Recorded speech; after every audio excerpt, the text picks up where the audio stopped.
Halo pemirsa GPR TV dari Sabang sampai Merauke, dari Miangas hingga Pulau Rote. Kembali lagi bersama dengan Bilki Sabila dalam program Kominfo Newsroom.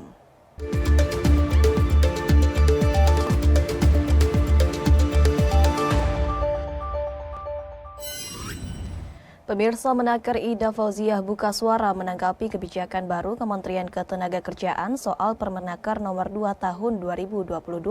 Ida Fauziah memastikan melalui aturan ini peserta JHT bisa mendapatkan haknya setelah memasuki usia 56 tahun, termasuk soal pekerja yang mengundurkan diri atau terkena PHK.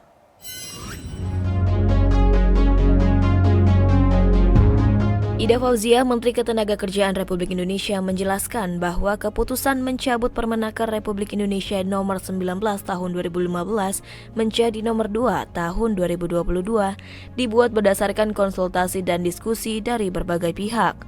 Permenaker ini akan berlaku 3 bulan terhitung sejak tanggal diundangkannya, tepatnya 4 Mei 2022. Dengan adanya pertimbangan perlindungan saat ini, Permenaker melahirkan program Jaminan Kehilangan Pekerjaan atau JKP sebagai program yang khusus mengcover risiko PHK.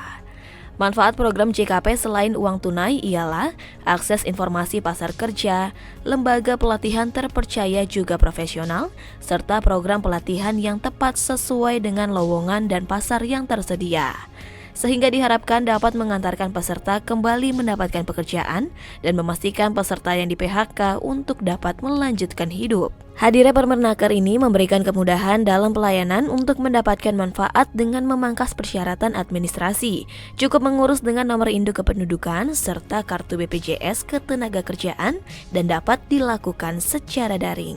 Bagi teman-teman ter-PHK yang ingin bekerja kembali dengan berwirausaha atau membuka usaha baru, pemerintah memiliki beberapa skema bantuan, antara lain program tenaga kerja mandiri dari Kementerian Ketenagakerjaan, program kartu prakerja yang pada tahun lalu diprioritaskan bagi teman-teman pekerja yang ter-PHK, program bantuan program kredit usaha rakyat atau KUR, dan program bantuan produktif untuk usaha mikro.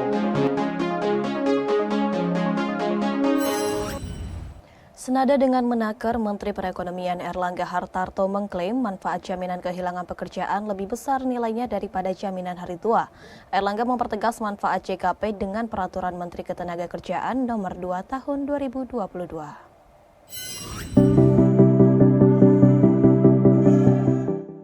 Pemerintah melalui Kementerian Ketenagakerjaan Republik Indonesia telah mengeluarkan kebijakan baru, Permenaker Nomor 2 Tahun 2022 tentang tata cara persyaratan pembayaran manfaat jaminan hari tua.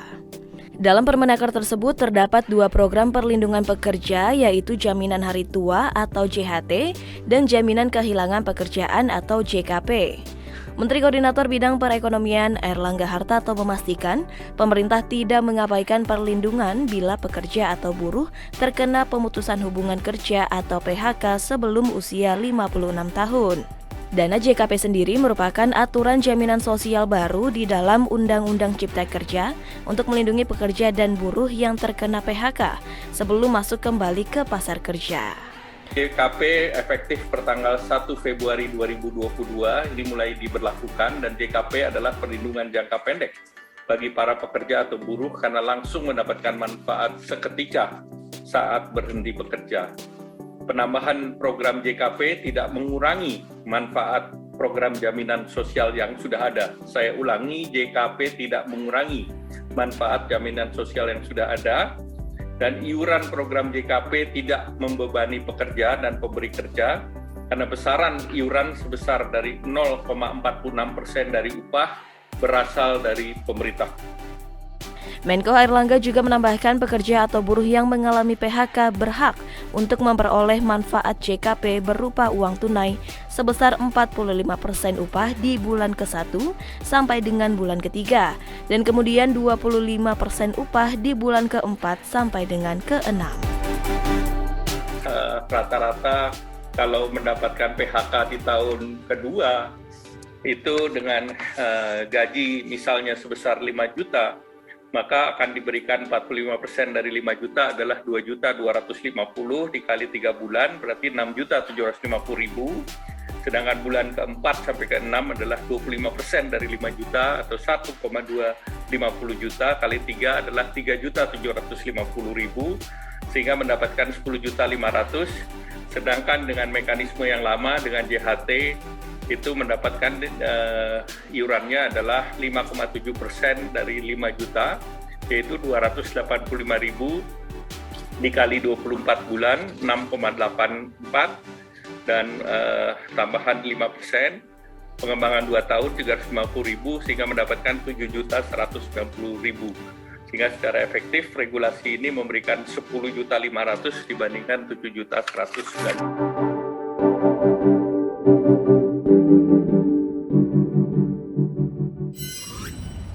Dalam keterangan pers PPKM secara virtual, Menko Airlangga juga mengatakan pemerintah telah memutuskan untuk melakukan pembatasan kegiatan masyarakat atau PPKM luar Jawa Bali terhitung 14 hari yang dimulai hari ini hingga 28 Februari 2022.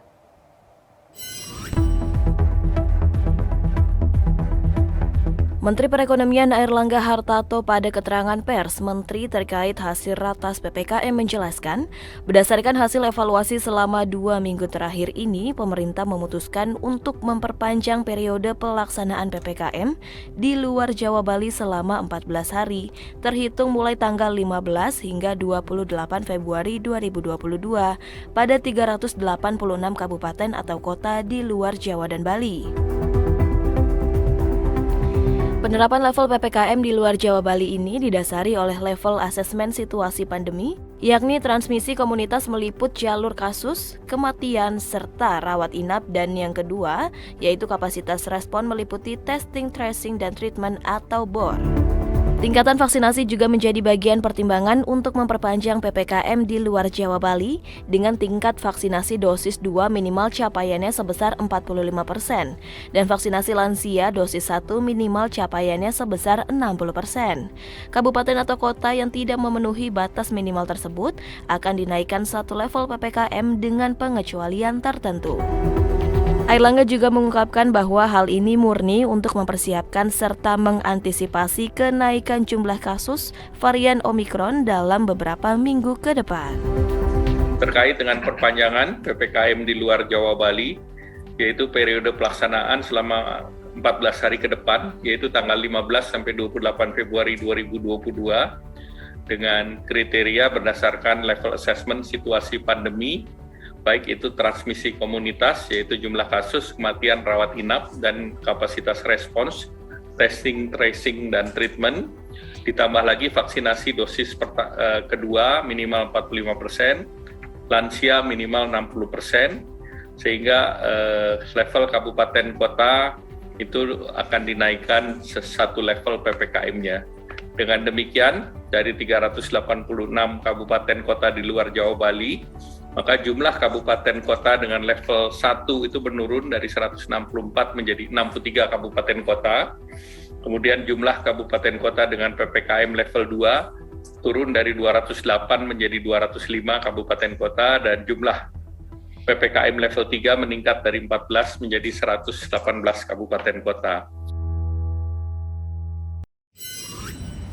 Tak hanya itu, pemerintah juga kembali memangkas masa karantina kesehatan bagi pelaku perjalanan luar negeri yang semula 5 hari kini menjadi 3 hari meski lonjakan pandemi akibat varian Omikron masih berlangsung.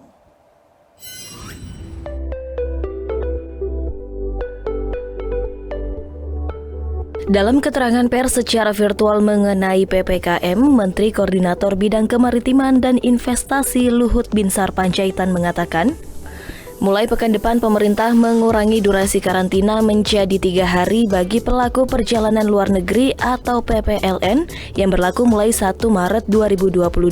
Aturan karantina ini hanya berlaku bagi PPLN baik WNI atau WNA yang sudah mendapatkan vaksinasi dosis ketiga atau booster.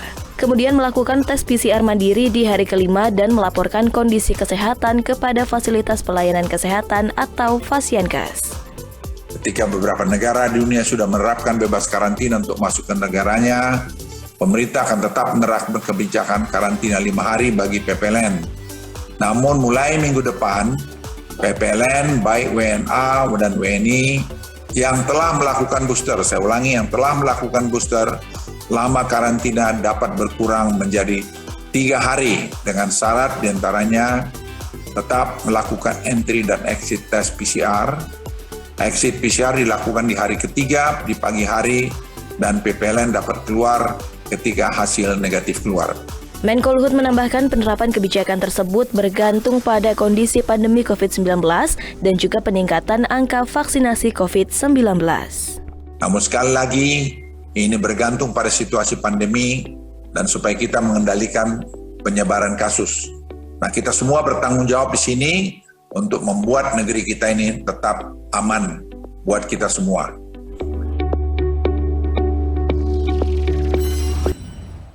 Menko Luhut juga menyampaikan pemerintah akan melakukan penyusunan regulasi pintu keluar masuk di wilayah Jawa Bali.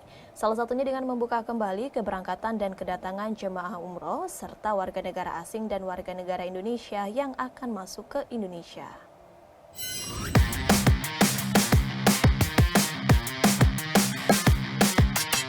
Pemerintah kembali menetapkan regulasi pintu keluar masuk di wilayah Jawa Bali. Terkait hal ini, Menteri Koordinator Bidang Kemaritiman dan Investasi Luhut Binsar Panjaitan menyampaikan, pemerintah akan membuka kembali pintu keberangkatan dan kedatangan jamaah umroh melalui Bandara Juanda Surabaya, Jawa Timur. Untuk Bandara Ngurah Rai di Bali untuk WNA, WNI non-pekerja migran dengan segala tujuan tidak hanya wisatawan. Selain itu, pintu masuk Laut Bali juga dibuka untuk WNA dan WNI yang datang dengan menggunakan kapal pesiar atau kapal layar. Pemerintah akan membuka keberangkatan kedatangan jemaah umroh melalui Bandar Udara Juanda Surabaya. Selain itu, Bandara Juanda juga akan menerima WNA, WNI dari luar PMI. Bandara Ngurah Rai juga akan dibuka untuk WNA dan WNI non-PMI dengan segala tujuan, tidak hanya wisatawan. Pintu laut di Bali juga dibuka untuk WNA dan WNI yang datang menggunakan kapal pesiar, krus atau layar jok.